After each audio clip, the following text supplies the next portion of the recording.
आपलं प्रेम तसंच अपूर्ण राहिलेलं आहे. ही अर्पण पत्रिका आहे थॉट ऑफ पाकिस्तानमध्ये. बाबासाहेब आंबेडकरांनी तर प्रचंड पुस्तक लिहिले. मुकांचा तो नायक झालेला होता. सावित्रीबाईंनी आडवा टिक्का लावलाय. माहिती तुम्हाला सावित्रीबाईंच्या डोक्यावर कोणचा टिक्का आहे? उभा गोल गंध आहे का? आडवा टिक्का आहे. आडवा टिक्का कशा करताय? या देशातल्या व्यवस्थेला आडवं करण्याचं काम सावित्रीबाईंनी केलेलं होतं. उभी असणारी व्यवस्था आडवी करून टाकली ना. पूर्ण वर्णवादी व्यवस्था नाकारली. स्त्रियांच्या मुक्तीचे द्वार खुले केले. सगळंच केलं सावित्रीबाईंनी.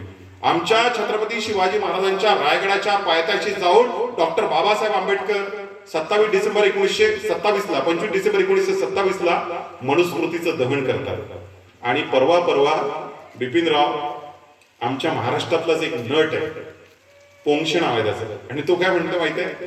तो म्हणतोय की मनुस्मृती वाचलीच नाही तुम्ही. मनुस्मृती वाचली असती तर मनुस्मृती पेटवली नसती. मनुस्मृती वाचलीच नाही म्हणे. त्या पोंक्षेला तुमच्या सर्वांच्या साक्षीने सांगू इच्छितो, तुझ्या बापानं आणि तुझ्या आजानं जेवढी पुस्तकं पाहिली नसतील ना भाऊ, त्याच्यापेक्षा कित्येक पटीनं जास्त पुस्तकं माझ्या बापानं वाचली होती, बाबासाहेबांनी वाचली. आणि तू आम्हाला सांगतोय ज्या मनुस्मृतीने पिता रक्षंती कौमार्य धरता रक्षंती वने स्थविरे रक्षंती पुत्रा न स्त्री स्वातंत्र्य महती, स्त्रियांना कुठलंच स्वातंत्र्य देऊ नका, स्त्रियांना स्वातंत्र्य दिलं तर व्यभिचार होतो, ही सांगणारी बाबासाहेबांनी त्याकरता जाळली. ज्या मनुस्मृतीने सांगितलं ढोल पशु शूद्र गवार नारी यह सब ताडन के अधिकारी, फक्त बडवलं पाहिजे, तुडवलं पाहिजे, लाताडलं पाहिजे, माझघराच्या आतच कोंडून ठेवलं पाहिजे, असं सांगणाऱ्या त्या मनुस्मृतीचं दहन बाबासाहेबांनी उगाच केलं असेल का? पुस्तकावरती इतकं प्रेम करणारा माझा बाप, ज्या बापाने जगाच्या पाठीवरचा एकमेव माणूस पुस्तकाकरता घर वाढलं, पुस्तकांकरता आमचा सगळं वाटोळ होण्याचं कारण काय? आमचा सदसद विवेक पूर्ण मेलायचा आहे. आमच्यातला विवेक मेलेला आहे. बुद्धी प्रामाण्यवादी, विज्ञानवादी आणि विवेकवादी विचार या लोकांनी दिला होता.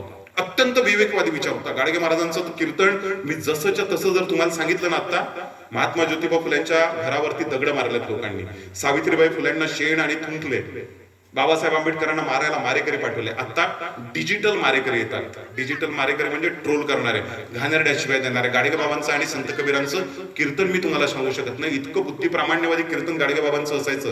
गाडगे बाबा म्हणायचे, तुम्ही देव पाहिलाय का? देव मी आता जित्ता जागता देव पाहिलाय, जित्ता जागता. इतकं ताकदीचं गाडगे बाबांचं कीर्तन आहे. ते सगळं सांगणार नाही मी तुम्हाला, कारण ते आजकाल व्यवस्थेला पचत नाही. गाडगे बाबा म्हणतायत, मी जित्ता जागता देव कोणात पाहिला माहित आहे? या देशातल्या दलितांचं कोट कल्याण करणारा डॉक्टर बाबासाहेब पाहिलाय काय जी तुम्ही?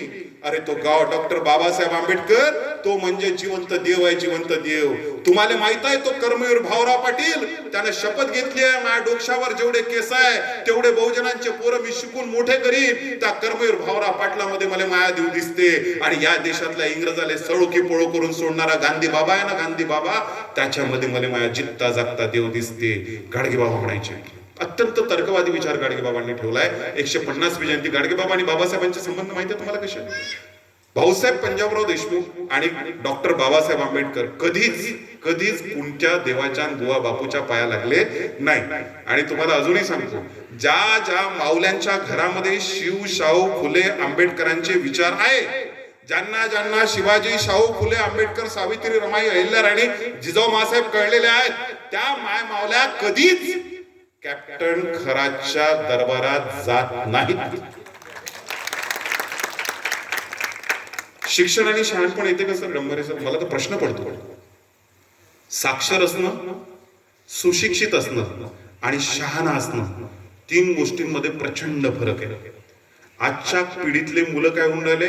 सुशिक्षित इंजिनियर होऊन राहिले, डॉक्टर होऊन राहिले, वकील होऊन राहिले. शहाणपणा एक कवडीचा नाहीये. संत सेवालाल महाराज, श्यामादादा कोलाम, सेवालाल महाराज काय सांगितलं? हे सगळे तैलचित्र लावलेले. कोणी केनो भजोमत, कोणी केनो पूजोमत, भजन पूजन करण पेक्षा कर्म करून सीख.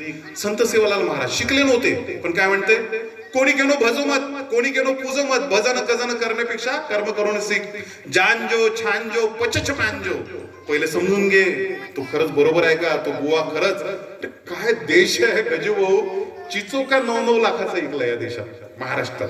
चिचोका त्या कॅप्टन करत ना चिचोका विकला 9-9 लाख रुपयाचा. गंडे धागे दोरे ताईत बुवा बापू दीदी अम्मा टम्मा अजिबात नाही. छत्रपती शिवाजी महाराजांच्या गळ्यामध्ये कवड्याची माळ आहे. गाडगे महाराजांच्या कानामध्ये कवडी आहे, उपभोग शून्य स्वामी.